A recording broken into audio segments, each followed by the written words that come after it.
안녕하세요. 반려동물 라디오 너 나의 가족이 되라의 진행자 신민수입니다.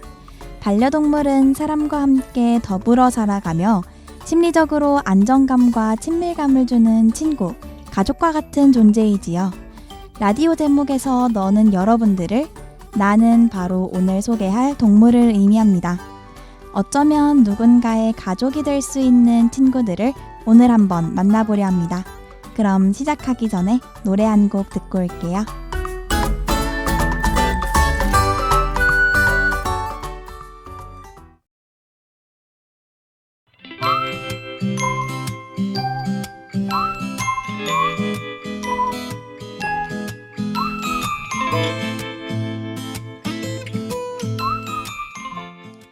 러블리즈의 아츄 듣고 왔습니다. 오늘은 지난주에 이어 사람의 가장 좋은 친구, 개를 소개해주는 시간입니다. 지난주에는 소형견을 만나봤는데요. 오늘은 중형견과 대형견을 만나봅시다. 보통 우리나라에서는 10kg 이상은 중형견, 20kg 이상은 대형견이라고 많이 구분짓습니다. 하지만 견종에 따라서 개의 크기와 체중이 천차만별이라 숫자로 나타내는 명확한 구분은 사실상 없다고 봐야겠어요. 요즘 가장 인기 있는 중형견을 먼저 만나볼까요? 많은 사람들이 웰시코기를 떠올릴 것 같아요.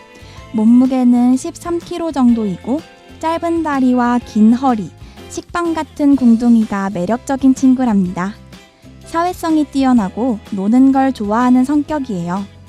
시바견 역시 최근에 인기가 부쩍 오른 견종인데요. 몸무게는 강아지의 성장에 따라 9에서 14kg 정도가 나가고 쭉 늘어나는 쫀득쫀득한 볼이 귀여운 포인트예요. 외로움을 덜 타고 대부분의 사람에게 순종적이어서 혼자 사는 분들도 많이 키운다고 합니다. 이외에도 중형견 종류에는 코카스퍼니얼, 보더콜리, 불독 등이 있습니다. 우리나라 토종개 진돗개도 중형견으로 분류할 수 있어요.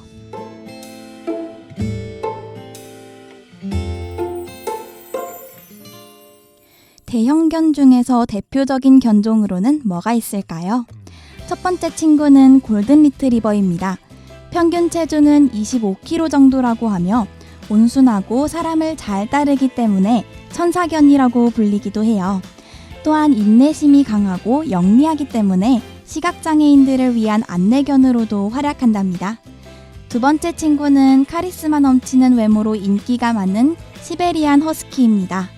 썰매를 끌던 견종으로 근육과 균형 잡힌 몸매를 가지고 있어요. 외형과 달리 잘 짖지 않고 느긋하고 온순한 성격입니다. 그 외에도 저먼 셰퍼드, 도베르만, 달마시안 등이 대형견에 속합니다. 크고 멋진 친구들이 편안하게 생활하기 위한 조건을 다음 코너에서 알아볼 건데요.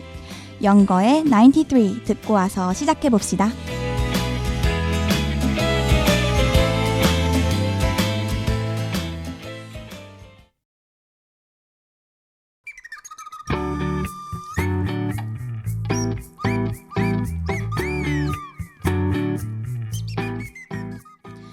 어떤 동물이든지 간에 새로 키우게 된다면 필요한 조건들이 있죠. 중대형견과 소형견의 가장 큰 차이점은 바로 운동량입니다. 거의 모든 친구들이 체력이 넘쳐나기 때문에 하루에 일정 시간 동안은 꼭 산책을 시켜줘야 합니다. 그리고 대형견의 경우 마당이 있는 집에서 키우는 편이 개에게 좋습니다. 아무래도 거주 공간이 작으면 사람도 개도 불편할 수밖에 없겠죠. 그래도 완전히 불가능하지는 않아요. 온순하고 청결하며 털이 많이 빠지지 않는 개들은 실내에서 키우기가 더 편하답니다. 스탠다드 푸들, 골든 리트리버 같은 친구들이 여기에 속하죠.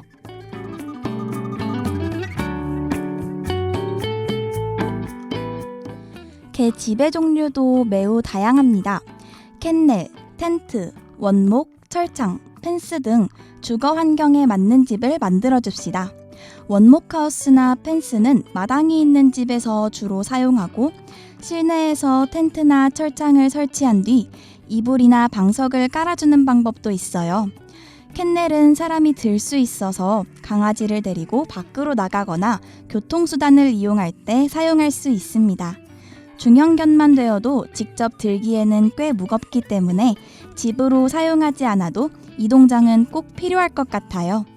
자, 이제 BTS 웨일리언 52 듣고 와서 중형견과 대형견에 대한 주의점 알아볼게요.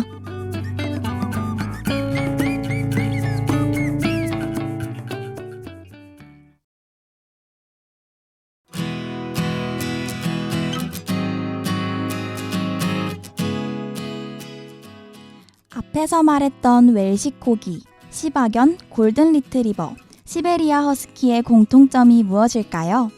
그건 바로 털이 정말 많이 빠진다는 것입니다. 외형만을 생각하고 데려오면 털 때문에 크게 스트레스를 받을 수도 있어요. 네 견종 모두 이중모이며 겉털과 속털을 가지고 있습니다. 날씨 변화에 따라 잦은 털갈이를 하고 털이 뻣뻣해지거나 쉽게 엉키기 때문에 적어도 일주일에 2-3번 이상은 빗질을 꼭 해주는 것이 좋습니다. 우스갯소리로 털 한 번 빗고 나면 또 다른 강아지가 탄생한다고 말할 정도로 털이 많으니 청소도 자주 해야 하고 옷 관리도 조심해야 할 거예요.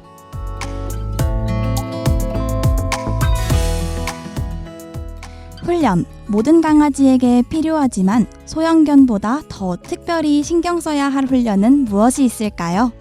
먼저 산책 훈련입니다.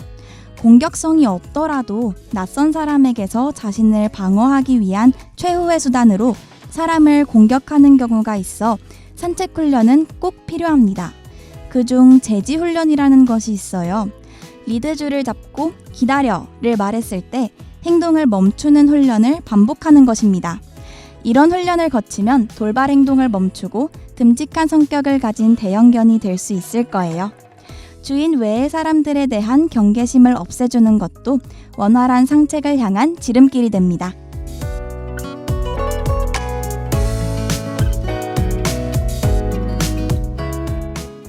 그리고 소형견보다 더 확실한 배변 훈련이 요구됩니다. 먹는 양이 많을수록 배변의 양도 많아지죠. 실내에서 반려견을 키우는데 배변 훈련이 확실하게 되어 있지 않다면 상상만 해도 끔찍합니다. 어릴 때부터 활동하는 공간과 화장실의 개념을 확실히 나눠서 가르친다면 화장실이나 베란다 혹은 바깥에서 배변하게 유도할 수 있어요. 물론 밖에서 배변한 반려견의 배설물을 꼭 치우는 의무를 지킵시다.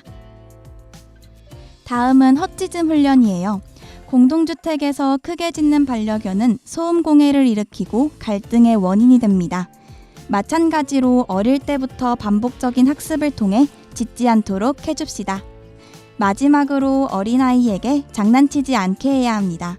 몸집이 크다 보니 장난이 큰 사고로 이어질 수 있어요. 앞에서 말했던 제지 훈련을 통해 어린아이가 만질 때에는 가만히 있어야 한다는 사실을 가르쳐 줍시다.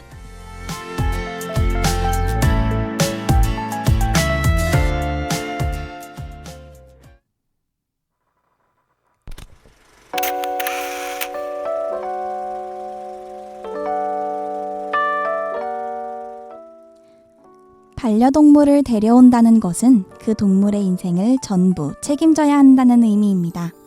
그만큼 많은 정보 습득과 신중한 선택이 필요하죠. 함께할 생명을 위해 책임감을 느끼고 사랑을 베푸는 시대인이 되어보는 건 어떨까요? 아쉽게도 오늘 라디오는 여기까지입니다. 오늘 방송이 여러분들에게 조금이나마 도움이 되었길 바라며 너 나의 가족이 되라 여기서 마치겠습니다. 지금까지 제작기술의 김성지, 진행의 신민수였습니다. 다음에 만나요.